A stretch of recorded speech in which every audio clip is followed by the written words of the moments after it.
Hey there, and welcome to your GG Replay for Wednesday, July 28th, 2021. The GG Replay is a gaming news breakdown that we give to you on Monday, Wednesday, and Friday, breaking down the latest in gaming news, hosted by the Goodnight Groofs, a place for games and a place for goofs. Still working on the slogan, but you know what? It sounds darn good today. I'm Paul, and I'm joined, as always, by Matt. How are you doing today, my friend? I'm good, Paul. I'm really good. I don't have any additional soda topics, soft drink pop topics to bring up, unfortunately, today. A little pop shop talk today. Maybe something for Friday. Maybe I'll cook something up for Friday. We'll have to wait and see, but nothing today. I'm drinking delicious. I don't know if I can say the name on here. I'll just say it's a what would you say, a rose cow. Wish I didn't say it like that. Wish I didn't say it's a Red Bull. Is Red Bull is that a Coke or Pepsi thing, or are they just off on their own? Well, now you really got me going. I feel like it probably. I thought it might be Coke, but I could be. So wrong. Yeah, I was gonna say it really felt like it was its own weird, like different company. I would have said English. It's actually Austrian. Whoa. Yeah. Which is pretty cool. Also, highest market share of any energy drink in the world. Makes sense, I guess. Yeah, that makes sense. I mean, they literally put people in space, so. Yeah, that's fair. Good times with Red Bull. And I feel like they've sponsored several video games. It's on topic. I don't know. Did you ever play Doritos Crash Course on Xbox? That was like one of the first, I feel like, Xbox arcade games or something like that. That was such a good arcade game. I have a lot of fond memories playing that and a lot of memories of like getting absolutely raging anger from that game. Because I had a couple of friends got pretty competitive about Crash Course, and the one wrong move and you'd get in some trouble. You would get in trouble, yeah, for sure. There were some tough courses on that as you went further on. So I was more of a monster kid growing up, you know. As opposed to I don't know what that means. As opposed to Red Bull, you know? Oh, opposed to Red Bull, yeah. I drank a lot of Monster during my Crash Course days. I gotta say, I was drinking a lot of Monster. I liked the not because it had zero sugar, but I liked the grape one that was like zero sugar. That was a good one. I was a Kyle, as they say now. What's that? A Kyle, just a kid, like a. So it's like a Karen type thing, but it's a kid who like has a hat and drinks Monster energy drinks and maybe just like an annoying... does maybe skateboards, but isn't like really good at it, but says he is or something. Gotcha, like an annoying little shit. Is like the... exactly. No, Got you. The only the only Kyle part of me was the Monster. Was the Monster energy drink? Yeah, I get that. Video games though, Paul. Moving on to video games, we have some interesting stuff to talk about. First off, corrections from the previous show. There aren't any, but you know what? If you come across any necessary corrections in today's episode, send them over to ggreplayshow@gmail.com or head down to the YouTube comments below so we can address them in the next episode. Paul, would you say that we were perfect? You know what? I would deign to say that we were perfect. Honestly, I feel like we're pretty flawless. But you know what? Prove me wrong. I'm waiting for it. I challenge you.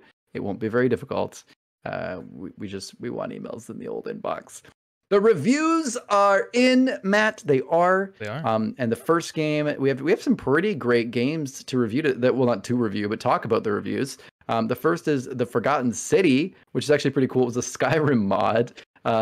Which you can tell immediately from watching any of the trailer content that it just sounds exactly like the voice acting from Skyrim, but just redone. And that got an 82 on OpenCritic, and that came out today. Looks awesome. It looks like a lot of fun. It's kind of got like a roguelite kind of thing. It reminds me of like 12 minutes or something, where you kind of have to like solve something and then you start the day again. That's kind of the vibe. There's a time loop mechanic to it for sure. It really does just feel like Skyrim with really good looking environments, and then graphics are cool. Character models are like, oh my god, what happened to this human being? They look better than like a Bethesda character model, though. A little bit, yeah. But they just look like a wooden nothing. They could just look like a picture that moves. It looks cool though, like this weird golden version of Rome, and it's all. It looks kind of neat. Yeah, it looks kind of scary, like the Rome thing, like the golden people chase you, and it looked really cool. And plus, huge props for the random pandemic tie-in thing that they had in the launch trailer. Did you see that? No. At the end, one of the characters, he's got like kind of like a Sindir kind of character, and he's like, "Oh, I hate that I have to serve. Like my survival depends on the common sense of others." And then you have an option in like the dialogue that says like, "I trust me, I understand. I've lived through a pandemic." What the hell? Kind That's of fun. so It's strange. kind of funny, but like it was like kind of random, but okay. Yeah. Clearly, you guys are like out to put some funny stuff in here. Okay. So yeah, 82. It's pretty great. I think pick it up, check it out. I think it's on Game Pass. I think I saw something for it. Might not be, but we're checking out. 82 is way higher than I would have thought for something like this. It was actually 84 earlier today, and it's gone down a little bit, but this screams like low to mid 70s, but 82, I mean, maybe the writing is really good. Yeah, I think it is. Yeah. I think it might be. And then moving on from that, another game that did pretty well, Chernobyl Light, which I've been hearing a lot of heat about that one. That is also out today, got a 76 on OpenCritic. Also, to me, it looks less like something I'd play than the Forgotten City. Chernobyl, it looks terrifying. It's a survival horror kind of adventure RPG game. Just the way that the enemy guys at the beginning like moved in that choppy way, just totally scared the shit out of me. I don't know if I can like. It reminded me kind of like. Now I didn't play a lot of this, but it reminded me when I played Metro, just how like dark and dim and scary that everything looked, and Russian. Yeah. And this has that same vibe to me, and I'm sure there's like a ton of people who love that vibe. And for me, I like it. Like I enjoy watching it, but it scares me too much. There are a number of really good games in this sort of genre that's survival horror centered around like Russia, post-disaster Russia, that kind of stuff. So like you have to really bring your A game, and I don't know, like Metro Exodus and that whole Metro series has done a really good job. This one, like when you watch the gameplay, like I watched a few reviews, it looks really AA, but I know that people are fairly hyped about this game, but nothing wrong with a good AA game. With the right price. I love a good AA renaissance here. Two fairly well reviewed AA games today. The AA special, if you will. I'm happy about it. I don't know if I'll play Chernobyl 8. I'm more interested in Forgotten City, but me too. But it looks interesting. Looks cool. I wonder if the Forgotten City game is like how much better it is than the mod. I wonder if I wonder if it's like, oh, just go play the mod. I feel like not. I feel like this will be a cool standalone. Yeah, I mean, it's really interesting. Some of those environments, I'm not sure if you could do that. No, it wouldn't look like that for sure. Matt, by the way, did you end up picking up Metro Exodus on the sale last week? The PlayStation sale? It's still on sale. It's only $10, Paul. I really should. I know. My backlog is so you were just saying how you don't know if you'd play a game like that. You're like, but you know what, I might buy it. No, I do like I played Metro Last Light. I liked that. Or 2033. One of the two. I don't remember. Put together. Did you play? Yeah, I don't remember which one I played. But at Metro Exodus, apparently, like on PlayStation 5, the upgrades are really good graphically. Okay. So there's like a bunch of free updates for that too, right? Mm-hmm. Yeah. So that's a huge part of the reason why I'm interested. But we'll see. Well, $10. You know what? Speaking of PlayStation 5, Matt, moves us right into our first story. Kind of the most surprising thing I think of the day, or is it? PlayStation 5, the fastest selling PlayStation console of all time, has now sold 10 million units as of July 18th. That's nuts. That it's that many. I mean, I'm thinking about how many. I remember early in not even early, like a year or two into talking about the console wars with Xbox One and PS4, and people were talking about 10 million. This person has 10 million. This person has. It's like 10 million. And as far as a lot of people are concerned, myself included, it's really, really hard to get one of these things. Yeah. There's websites constantly putting up quick, they're on sale. And then every time I see one of those articles, it already says beside it, sold out now. Yeah. But clearly they're available, right? I mean, I think the issue is more that, a tenth of the player base, right? There's because I saw something that was 110 million people are on PSN or something. So it's imagining a tenth or less of the player base are able to get them.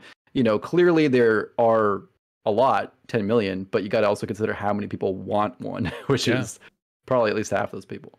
It's interesting. I think even if there weren't the hardware shortages that we're having to this level, I think it would still be fairly difficult to find a PlayStation 5. Like the demand is so high. What's crazy is we're 8 months in now to this console generation, so they're selling more than 1 million units a month.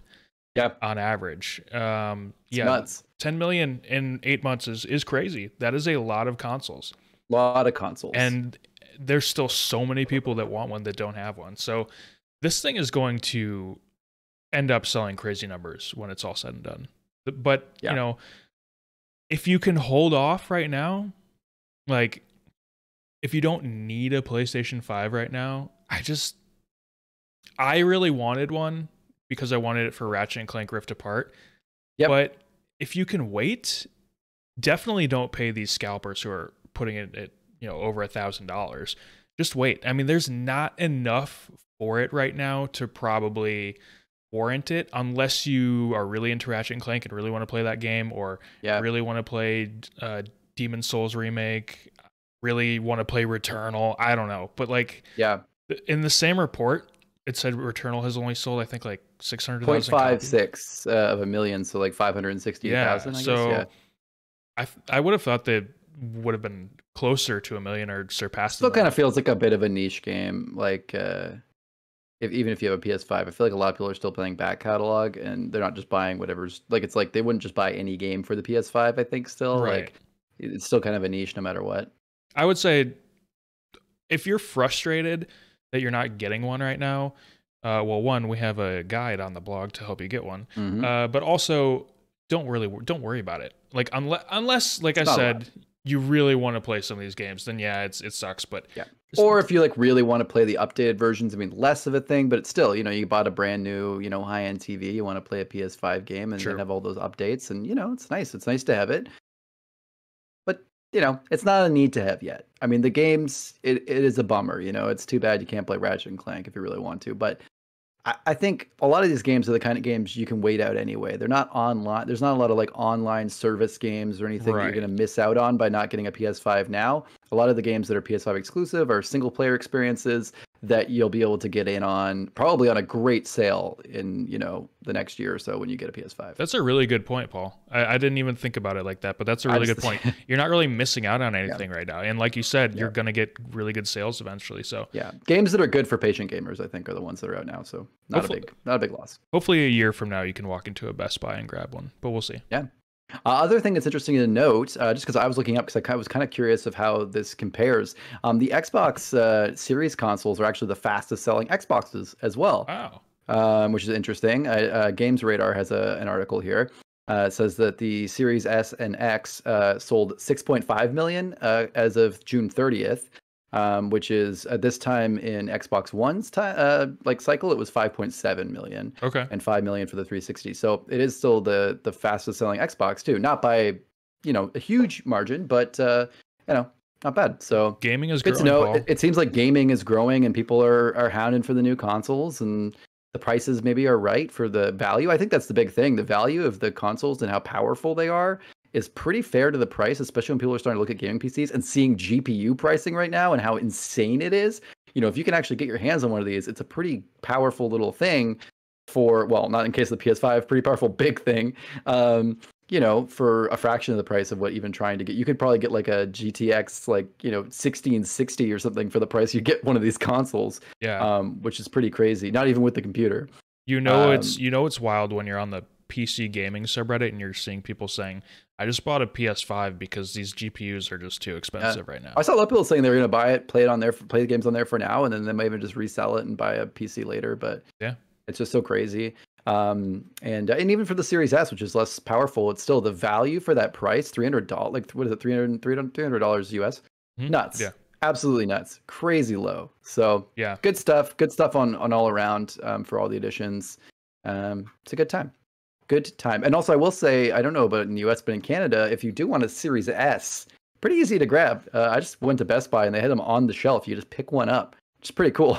I guess it's usually the really powerful guys, I think, that are selling, right? Yeah, it's same in the US. I'm pretty sure it's pretty easy to get a lot of Series S. I saw some people on the subreddit, though. I saw someone on Xbox One subreddit the other day being like, if you want a Series S, I'm at this Walmart in this state. Like they're like, quick, get it. There's one left, and it's like, is it that hard to get a Series S? I don't think so, but maybe I don't know. Maybe that's you.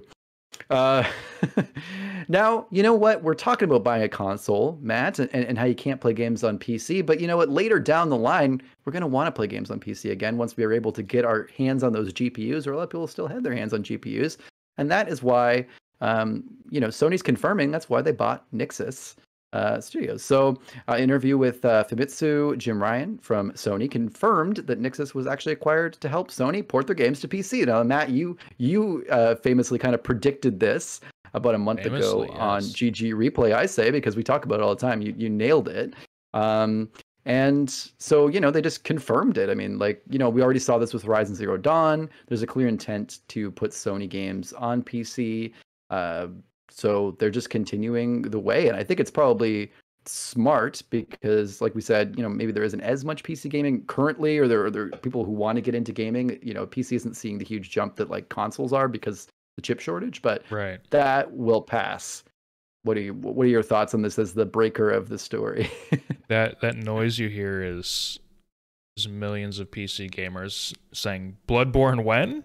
Yeah, it's coming, guys. Bloodborne is coming to PC at some point. Okay, I mean, they have to understand that they're missing out on a ton of cash if they don't put it on PC. I just feel like besides PlayStation, I can't think of any of the gamers who would be more interested than PC gamers in playing such a tough kind of cryptic kind of game like Bloodborne or Dark Souls. I feel like that stuff, Bloodborne on PC just makes total sense to me. The only way, like Elden Ring and that kind of thing. The only way I can see them not doing that right now is if they're going to have some sort of big PS5 upgrade for Bloodborne, and they just think that it'll still sell for their consoles because of that. But it's time to put Bloodborne on PC. Okay, this is great. There were pretty substantial rumors that Uncharted 4 is coming to PC at some point, which is weird because then you have Uncharted 4 on PC, but you don't have 1 through 3, so that's kind of strange. PlayStation games are coming to PC. This is going to happen. Jim Ryan essentially confirmed that here. You don't acquire Nixxes to help with PC ports if you're not going to be putting your first-party games on PC. Yeah. Now, is it going to be a situation where... Now, it's not going to be day and date. Okay, they're not putting the next big... They're not putting God of War 2 on PC and PS5 and PS4 all on the same day. Yeah. Maybe a year later, maybe a year and a half, 2 years, when the sales start to dwindle, who knows? Okay, but it's definitely not happening the same day. That I know. Yeah. One thing I'll say too, and this is kind of unrelated actually, but I just want to get this in as we wind up this story, that Jim Ryan, head of PlayStation, 2 first names. You can Phil Spencer, head of Xbox. Wow. 2 first names. You know what I say? Kind of weird. It's like one person was trying to make up 2 different aliases. Ooh. What do you say? I say you can never trust a guy with 2 first names. And I think they're both Reggie. Ooh. And he made it up. It's possible. It's maybe they're Bowser, 2 first names. Bowser is I assume Bowser, the dragon's first name, dinosaur with F. Bowser is. So long, gay Bowser. That is a really interesting. I never thought of that. That's well, just you were sitting here having a nice talk about the hot take on the story, and I was just thinking about first names. So there we go. Right. And you know what? Talking about studios that Sony acquired, Naughty Dog, good studio. But you know what? Sony Santa Monica, big studios that are part of Sony. Now, not everyone stays at these studios. And actually, we have a story here. Developers from Naughty Dog, Infinity Ward, Sony Santa Monica, EA, and Bungie, it's a lot of people, have opened a new studio called That's No Moon, because we all love Star Wars, guys. Their first project is being headed by Taylor Kurowski, who's been a narrative lead at both Naughty Dog and Infinity Ward, which is pretty great. And they call themselves the intersection of games, film, and TV. and I will finish off saying that they received $100 million investment from Smilegate, which is a South Korean publisher. I actually looked. I was trying to find games from Smilegate that I recognized. Lost Ark, that new MMO that's coming out, that was one of the only ones I actually noticed that was a Smilegate published game, which is kind of interesting. Yeah, not promising on that front. Yeah, it's kind of got mixed feelings. I mean, yeah, brings to mind the Korean grind fests of the past. Yeah, I mean, obviously you put all this talent together, you can make something good, but when the simple fact is, if this ends up being a live service game published by a South Korean publisher, it's likely to end up riddled with microtransactions. Now, what's strange is that, this is what I assume is mostly American team development studio. I don't know if Smilegate has dealt with developers from outside of Korea as much, so that's an interesting wrinkle to that, because it's not a game being developed for those audiences, so maybe that changes the monetization model a little bit. I'm not really sure. Are we gonna see like a Destiny style live service game that has Korean, kind of microtransaction monetization style? That would be, it's maybe like, hey, we're missing out on this whole Western market with the way we monetize. Like, let's get a Western game. Let's get some of them in to make that. I don't know. Yeah, this is interesting. It's an interesting mix of things. I think that this is something for everyone to keep their eye on, but I also I'm not going to go out there hyping this up and saying that this is going to be the next big thing. Yeah, because who knows? Let's wait and see.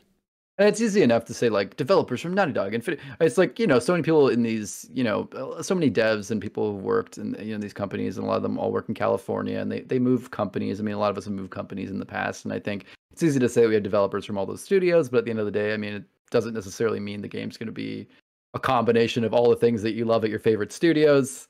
Right. It's just something to say in a hype article, so it's tough to say. Right, exactly. Like, how much outside of Taylor Karofsky, right? I don't know where these hands were on all these other games, Right. It's like you see that with. I remember that was a big thing when we were talking about Palia, from Singularity 6. Yeah. And a lot of they're like developers who are with Epic and Riot and Blizzard and this, and it's like, well, yeah, but like how, but how instrumental, more or less like, hey, they worked on big games and they're like probably good at what they do, and they but less so like they were the ones who made your favorite games. Right. Right. I don't know. I will say that having the creative director be someone who was a narrative lead at Naughty Dog and Infinity Ward is a pretty good sign. Yep. Jack and Daxter live service game when? It's my question. I know Josh would be really happy. Yeah, let's do it. The dream. Moving back into a little bit of a PC space here, we had, I recently I think I mentioned on Game Groofs last week, possibly, that wasn't crazy into. I was waiting so long for New World to maybe get back into playing Guild Wars 2 a little bit. I've been toying around with that a little bit this week. And kind of a good time to get back into Guild Wars 2 because a big new expansion it was already announced, and now we got a trailer and a kind of a big dev talk they did during San Diego Comic-Con. Well, not during San Diego, but it was right after. It was kind of in that weekend of excitement. And it's a pretty big one. It's called End of Dragons, and we got the trailer. It looks very beautiful. It features the Cantha region, which was in Guild Wars 1. And to me, looks a lot like Guild Wars 2's Mists of Pandaria. Yeah. I really, really felt that.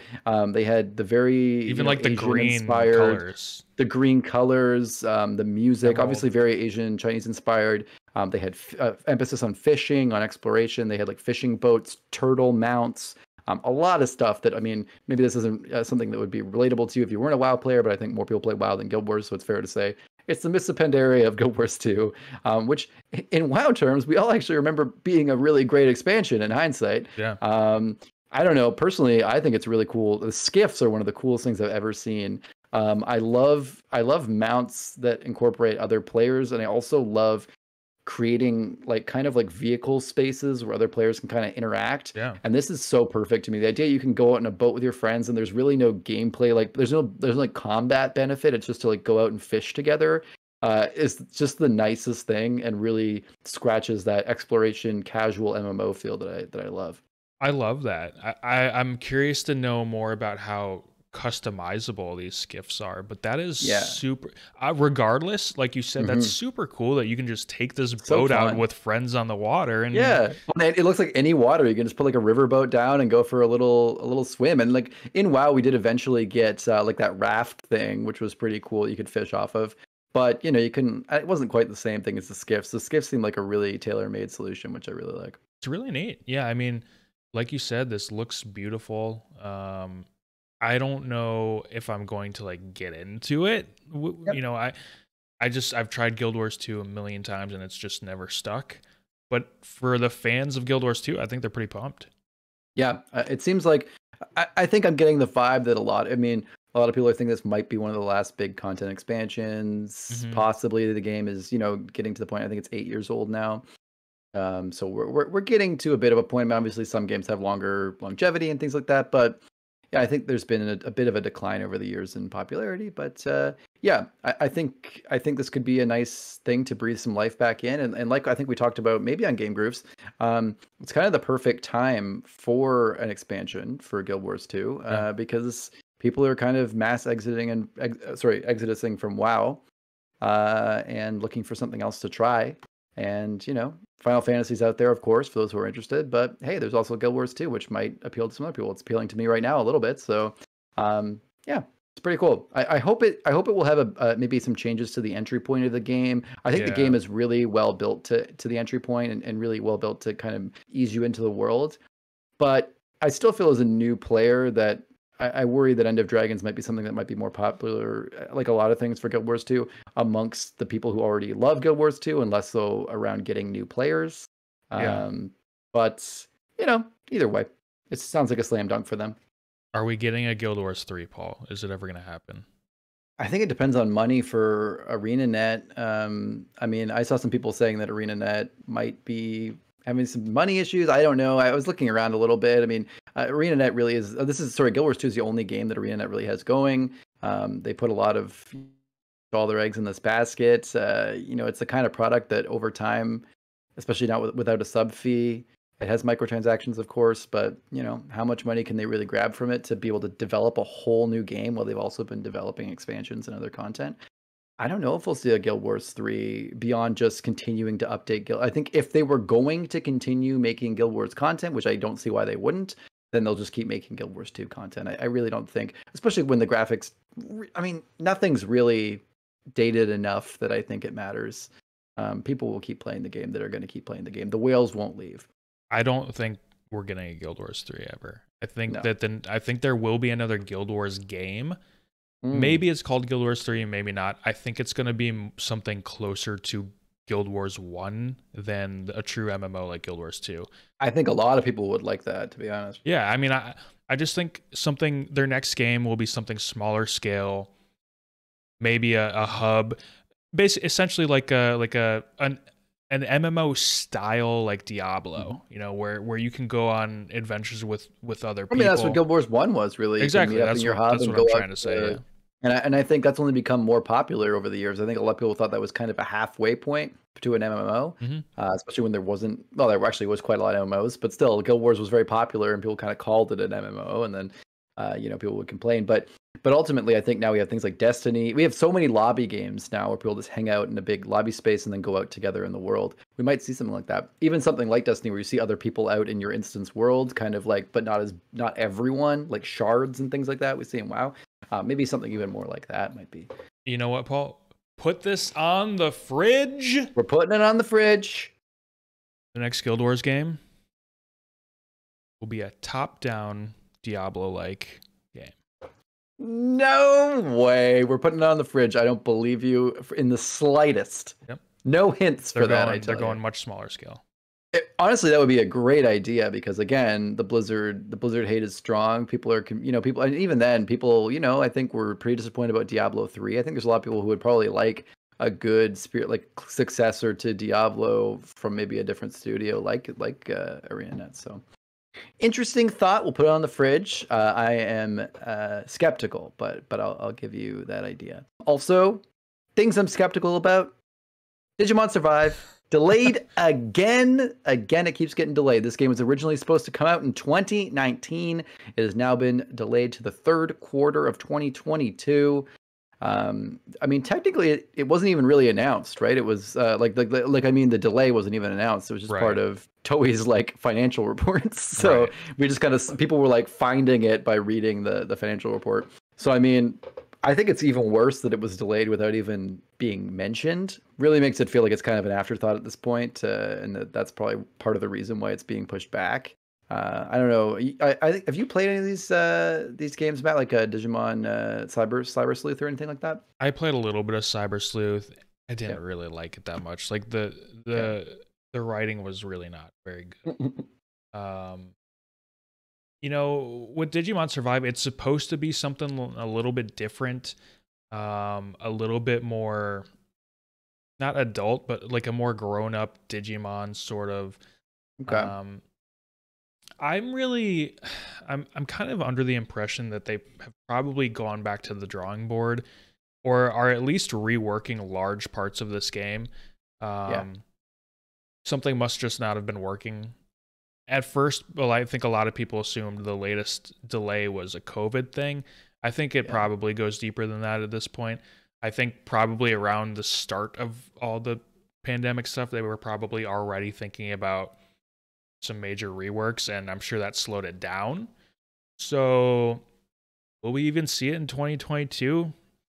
I really don't know. I think it's unfortunately possible that we never even see this game. I think that this could end up just being canceled at some point, depending on the state of the game. Might be swept under the rug a little bit, like they're doing right now. Yeah, it could very well be. But this is this game is something that people were really looking forward to, but it's really not on the forefront of things anymore. Kind of disappointing. I really want a good Digimon game, like a solid Digimon game. God, I would love like a Digimon RPG, maybe like that's like 3D. And I don't know what I want. I don't know what I want a Digimon. I mean, obviously you can't make a Digimon. I was gonna say a Digimon game. It's like a Pokemon game. I mean, Cyber Sleuth is a doesn't really 3D turn-based RPG, and I guess it's like the actual fighting is kind of like a weird 2.5D grid thing, isn't it? That's the whole Survive thing. It is. And Survive it is. Was it not in Cyber Sleuth? No, it's more like just traditional turn-based JRPG. Turn-based. Yeah. Okay.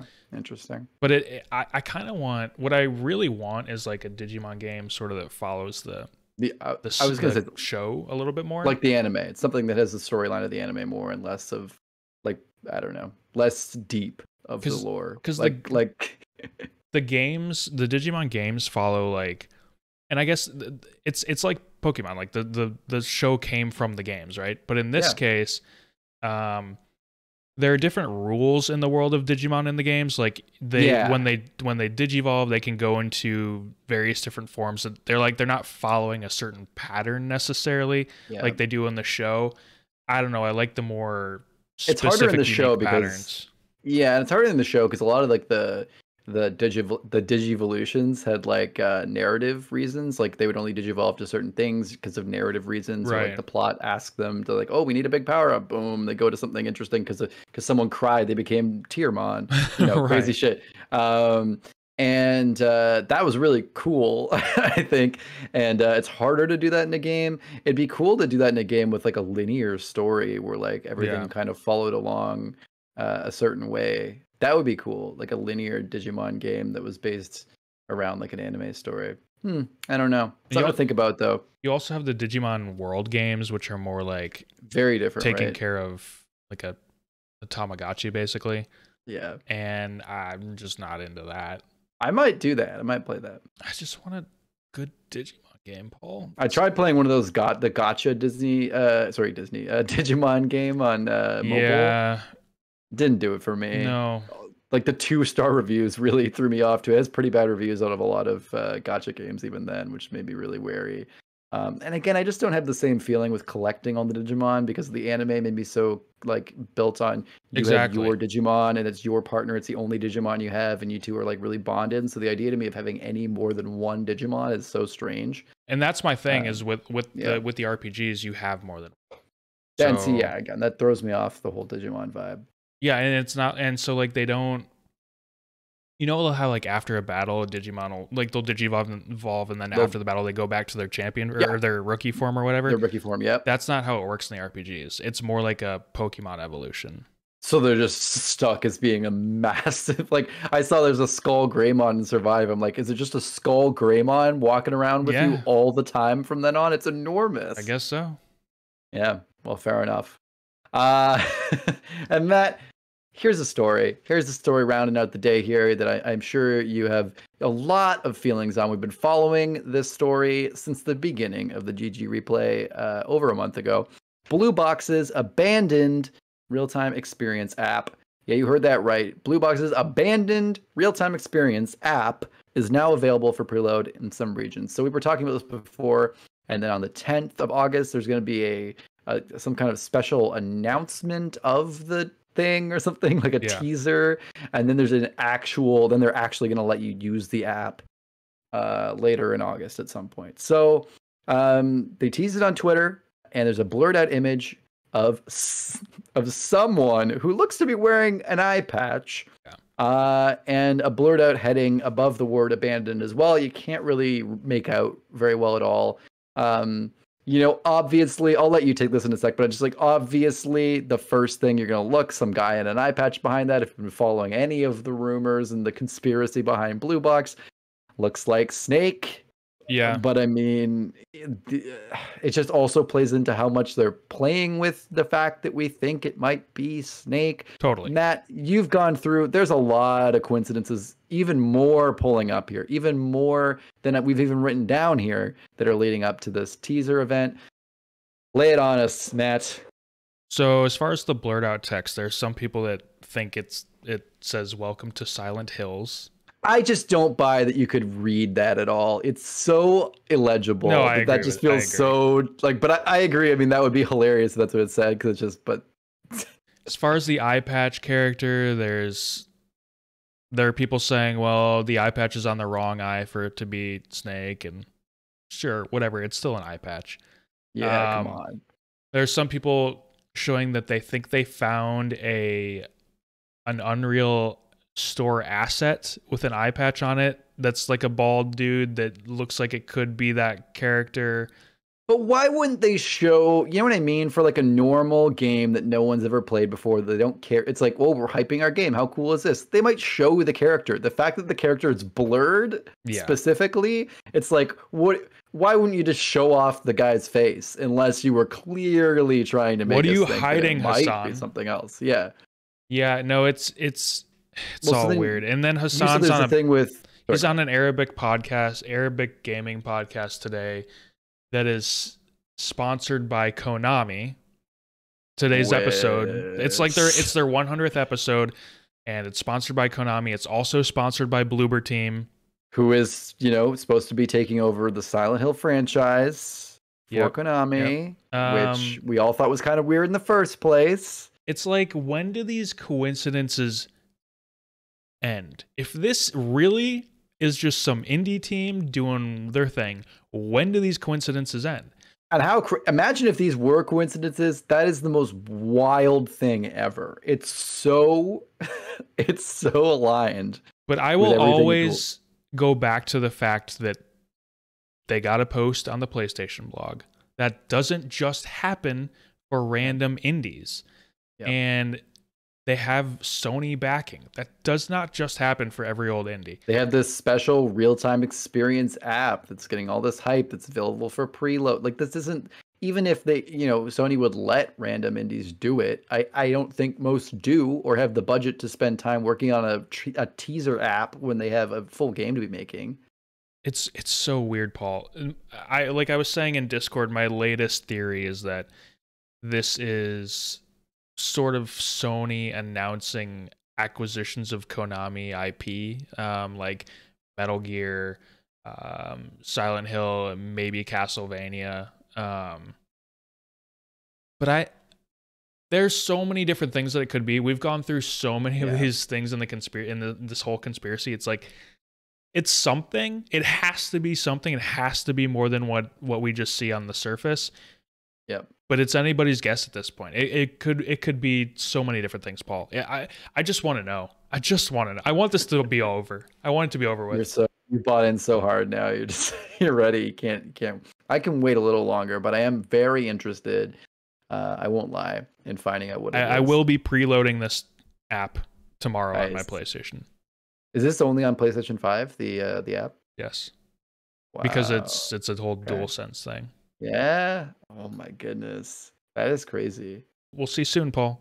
Preload tomorrow, and the 10th we get an intro. Hopefully that gives us some answers.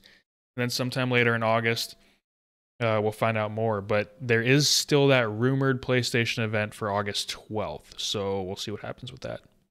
Very exciting. And I will say, too, a small correction to myself.